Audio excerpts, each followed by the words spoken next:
আসসালামু আলাইকুম। কাছে এবং দূরে যে যেখান থেকেই আমার আজকের ভিডিওটি দেখতেছেন, আশা করছি সবাই খুবই ভালো আছেন। আমরাও আলহামদুলিল্লাহ আপনাদের সবাইতে অনেক অনেক ভালো আছি। তো প্রতিদিনের মতো আজকের ভিডিওটা আমি সরাসরি রান্না থেকেই শুরু করতেছি। তো আজকে গরুর মাংস রান্না করব। তো গরুর মাংসটাকে ফ্রিজ থেকে বের করে পানিতে ভিজিয়ে রেখেছি, আর সাথে ডাল রান্না করব। তো এখানে ডালটাকে ভালো মতো ধুয়ে নিচ্ছি। তো আমার ডালটা ভালো করে ধোয়া হয়ে গেছে। তো এবার আমি ডালটাকে চুলায় বসিয়ে দিয়েছি। তো এর সাথে আমি এখন পরিমাণ মতো লবণ দিয়ে দিলাম। তো হলুদটা আমি এখন দিব না, যখন ডালটা বলক আসবে তখন দিব। তো এটা হতে থাকুক।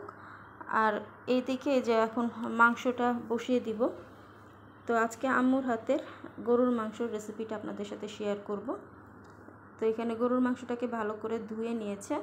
তো এর সাথে মোটা করে কেটে রাখা পেঁয়াজ দিয়ে দিলাম, আর এখানে দিয়েছি আদা রসুন বাটা, পরিমাণ মতো তেল দিয়েছি, স্বাদ মতো লবণ দিয়ে দিচ্ছি। তো আমরা আমাদের পরিমাণ মতো মশলাগুলো অ্যাড করে দিচ্ছি। তো এখানে প্রথমে হলুদ গুঁড়া দিয়েছি, মরিচ গুঁড়া দিলাম, এখানে মাংসের একটা স্পেশাল মশলা আছে, সাথে গরম মশলাও দিয়ে দিলাম, আর ভাজা জিরা গুঁড়া দিয়েছি। দিয়ে এবার চুলার মধ্যে বসিয়ে দিয়েছি। এবার এটাকে ভালো করে একটু নেড়েচেড়ে মিশিয়ে দিচ্ছি। সবগুলো মশলার সাথে ভালো করে মিশিয়ে দিচ্ছি। আপনারা চাইলে এটাকে হাতেও মেখে নিতে পারেন। তো আমি চামচের সাহায্যে আমি সব কিছু ভালো করে মাংসের সাথে মিশিয়ে দিলাম। তো এখন আমি এর মধ্যে তেজপাতা, এলাচ আর দারচিনি দিয়ে দিয়েছি। দিয়ে আবার একটু ভালো করে নেড়ে চেড়ে মিশিয়ে নিলাম। তো এখন ঢাকনা দিয়ে ঢেকে রেখে দিব। এটাকে কিছু সময় কষিয়ে নিব। আর এই যে আমাদের ছোট্ট বেবি, আজকে আমি নৌকা দেবো। তোর নখগুলো অনেক বড় হয়ে গেছে, পায়ের নখগুলো, তো সেটা এখন কেটে দিব। আমার পায়ে একবার নৌকাতে দিয়ে আমার মা কেটে চলে আসে, সত্যি তো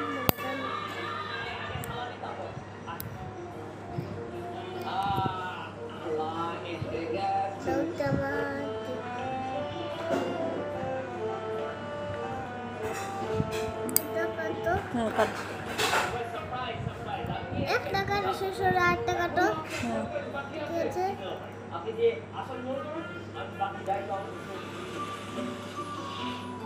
বাবারে ব্যথা লাগছে।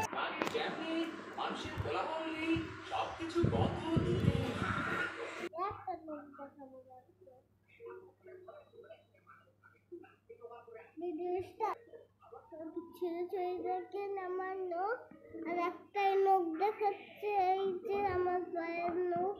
ভালো লাগলে লাইক করে দিবেন না, আর পাশে থেকে বেলটা ক্লিক করে দিবেন। আমাদের বেবির নখগুলো কাটা হয়ে গেছে। তো আর এদিকে এই যে মাংস, কিন্তু এই যে দেখুন মাংসের ঢাকনাটা তুলে নিলাম। তো মাংস থেকে কিন্তু প্রচুর পানি বের হয়েছে। তো আমি মাংসের মধ্যে কিন্তু এখনও কোনো পানি অ্যাড করিনি। তো এটা হচ্ছে মাংসের পানি। তো আমি সব কিছু আবারও কিছু সময় একটু ভালো করে একটু নেড়ে চেড়ে এটাকে ঢাকনাতে ঢেকে রেখে দিব আরও কিছু সময়ের জন্য। তো এই যে কিছু সময় পর পানিটা কিন্তু পুরোপুরি শুকিয়ে গেছে। তো আমার মাংসটা কিন্তু ভালো মতো কষানো হয়ে গেছে। তো এখন আমি এর মধ্যে পরিমাণ মতো পানি দিয়ে দিচ্ছি। এটা আমি একবারে ঝোলের জন্য পানিটা দিয়ে দিলাম। আর আমি যে মাংস থেকে পানি বের হয়েছে, তো সেই পানি দিয়েই কিন্তু মাংসটাকে ভালো করে কষিয়ে নিয়েছি। তো এখন আমি পরিমাণ মতো পানি দিয়ে দিলাম। আর এটা কিন্তু একটু ভুনা টাইপের হবে, এই জন্য এখানে অল্প করে পানি দিয়েছি। তো এবার ঢাকনা দিয়ে ঢেকে রেখে দিলাম। মাংসটাও রান্না হতে থাকুক, আর আরেক চুলায় ভাত বসাই দিব। তো এখন ভাতের চালটাকেই ধুয়ে নিচ্ছি। তো আমরা এখানে সেদ্ধ লাল চালটা ব্যবহার করি, খাই আর কি। তো সেটাই এখন ধুয়ে নিচ্ছি। তো আজকে আপনাদের সাথে আমি একটা ছোট্ট কিচেন টিপস শেয়ার করব। তো আশা করছি আমার আজকের এই কিচেন টিপসটা আপনাদের অনেক উপকারে আসবে। আসলে ছোট ছোট কিছু টিপস আছে যেগুলো জানলে আসলে সংসারের অনেক কাজে কিন্তু এগিয়ে যায়।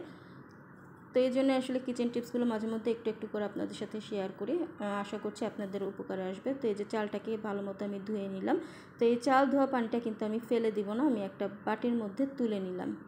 এবার এই পানিটাকে আমি গাছের মধ্যে অ্যাপ্লাই করব। তবে এই পানিটা কিন্তু সরাসরি গাছের মধ্যে দিব না। এই চাল ধোয়ার পানির সাথে আমি কিছু যে আমাদের কলের পানি আছে, তো সেই পানিও কিন্তু দিয়ে দিয়েছি, নর্মাল পানি মিশিয়ে। তারপর এখন আমি অল্প অল্প করে গাছের মধ্যে অ্যাপ্লাই করতেছি। আর এই চাল ধোয়ার পানি বা ডাল ধোয়ার পানি এই কিন্তু জৈব সার হিসেবে কাজ করে, গাছের জন্য অনেক বেশি উপকারী। তো আপনারা যারা বারান্দা বাগান করেন তারা কিন্তু এই টিপসটা ফলো করতে পারেন। তো আমি অল্প অল্প করে প্রতিটা গাছে চাল ধোয়ার পানি দিয়ে দিলাম। আর বারান্দা থেকে এসে এই যে আমার রান্নাটাও কিন্তু হয়ে গেছে, আমি চুলাটা অফ করে দিয়েছি। তো দুপুরের খাওয়া দাওয়া সাজিয়ে দিয়েছি। তো এই যে আম্মুর হাতের গরুর মাংস ভুনা, তো খেতে কিন্তু খুবই মজা হয়েছে। আর এর সাথে এই যে পাতলা ডাল রান্না করেছিলাম, তো পাতলা ডালটাও কিন্তু মজা হয়েছে। আর এইখানে হচ্ছে মিষ্টি কুমড়া ভাজি করেছিলাম। আর এই মিষ্টি কুমড়া ভাজিটা আমার নানার বাড়ির ক্ষেতের, তো খুবই মিষ্টি ছিল মিষ্টি কুমড়াটা। আর এই যে ভাত, আলহামদুলিল্লাহ প্রতিটা খাবারই কিন্তু অনেক বেশি মজা ছিল।